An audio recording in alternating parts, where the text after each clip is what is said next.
Olá pessoal, estou aqui com vocês para mais uma aula da nossa física. O nosso assunto hoje é leis de Newton. Vamos começar então com aquela pergunta para que você possa refletir até o final da aula.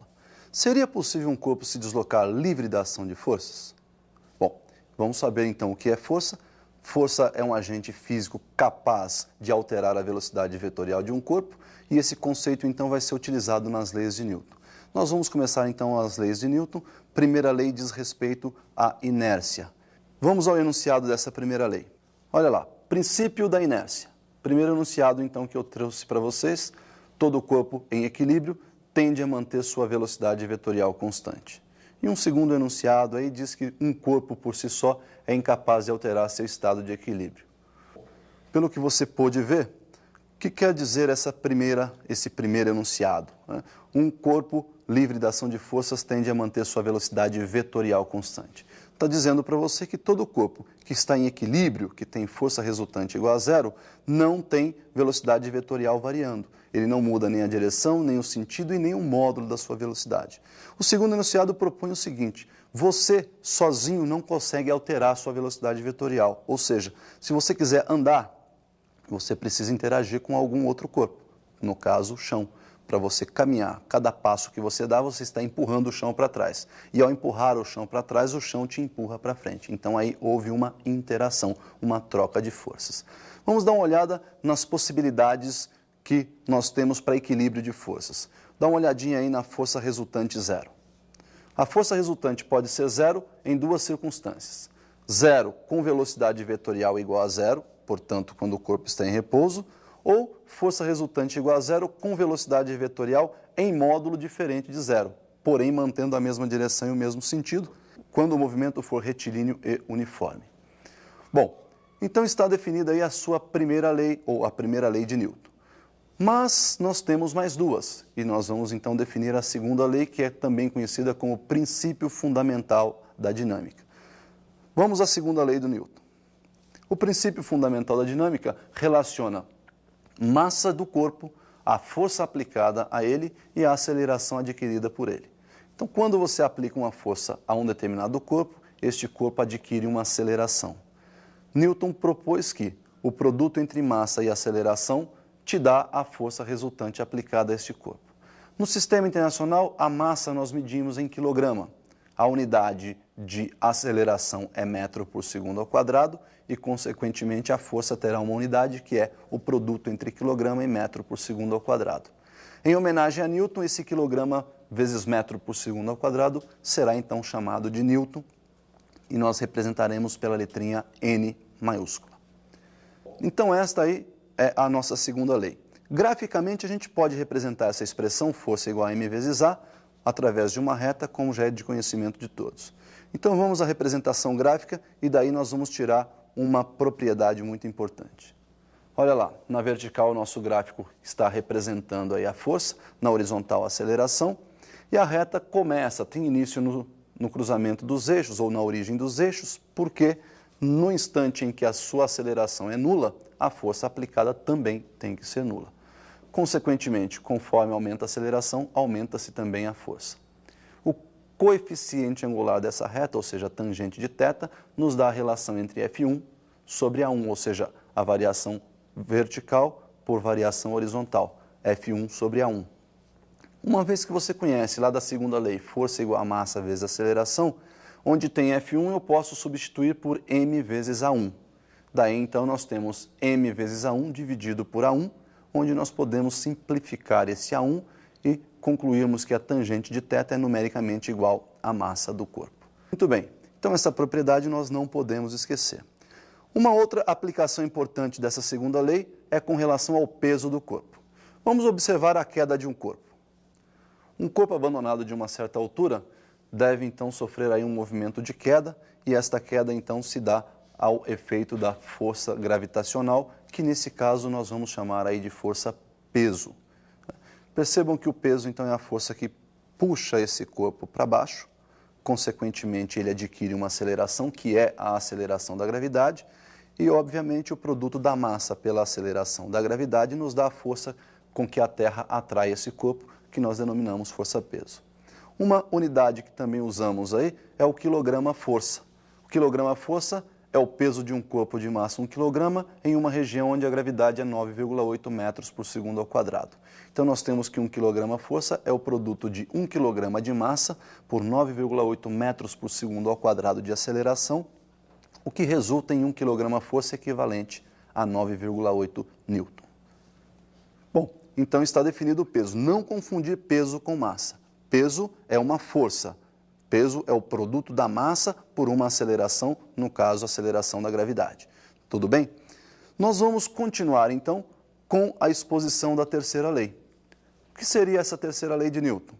Princípio da ação e reação. Na interação entre dois corpos, as forças que são trocadas entre eles formam um par de forças ação e reação.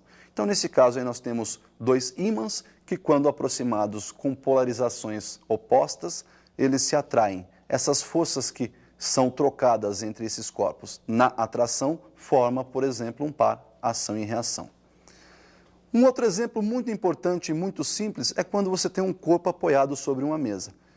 Vamos analisar esse exemplo. Olha aí, uma caixa sobre uma mesa. Perceba que sobre essa caixa estão atuando duas forças. A força que puxa a caixa para baixo, força peso, e aquela força que não deixa a caixa descer, que é aplicada pela mesa sobre o corpo, chamada força normal. Separando os corpos, olha lá, força normal e força peso, ao contrário do que se pensa, não formam para ação e reação. Por quê? Força normal aplicada pela mesa sobre o corpo. Então, a reação dessa força normal aplicada no corpo está sobre a mesa. A mesa empurra o corpo para cima, o corpo empurra a mesa para baixo. E a reação da força peso que está aplicada a esse corpo seria uma força que o corpo exerce sobre a Terra, puxando a Terra para cima.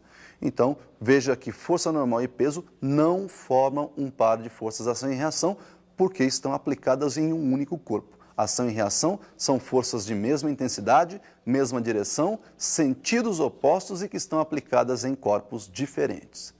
Bom, essa é a terceira lei de Newton, então nós concluímos aí as três leis. Mas algumas aplicações são muito importantes. Por exemplo, como calcular a força ou a aceleração de corpos que se encontram em movimento. Um exemplo muito importante é o exemplo dos elevadores. Olha lá.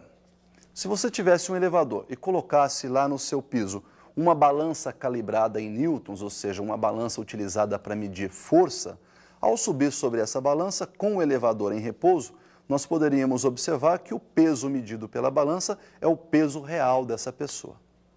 Porém, quando esse corpo está em movimento, para quem já teve a oportunidade de andar num elevador, sabe-se que na subida ou na descida você tem sensações diversas. Ora você se sente mais pesado, ora você se sente mais leve. É o que nós chamamos de peso aparente. Então, uma regra bem simples para a gente não mais errar exercícios desse tipo. Se o elevador estiver subindo com movimento acelerado ou descendo com movimento retardado, a gravidade aparente dentro do elevador é a soma entre a aceleração da gravidade e a aceleração provocada pelo elevador nesse movimento.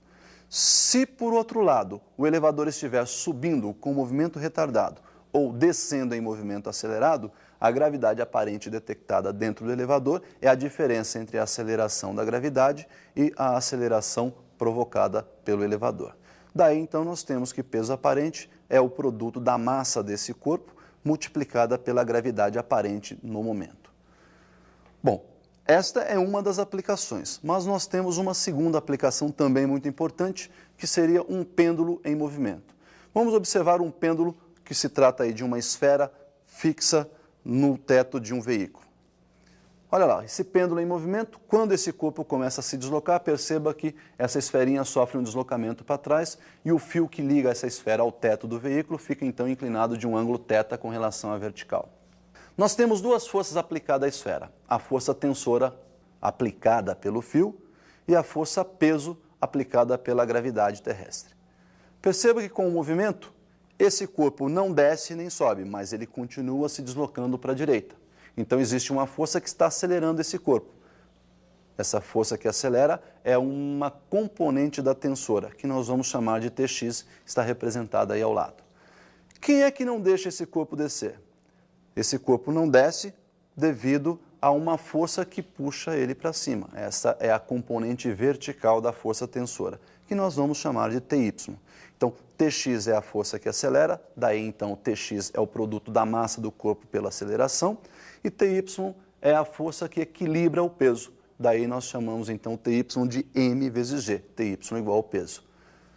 Como nós estamos procurando aí a relação entre Ty e Tx, nós vamos calcular essa relação através da tangente de inclinação desse fio. Olha lá, tangente de θ é dada pela relação entre Tx e Ty, onde o Tx nós conhecemos m vezes a e o Ty nós também conhecemos m vezes g.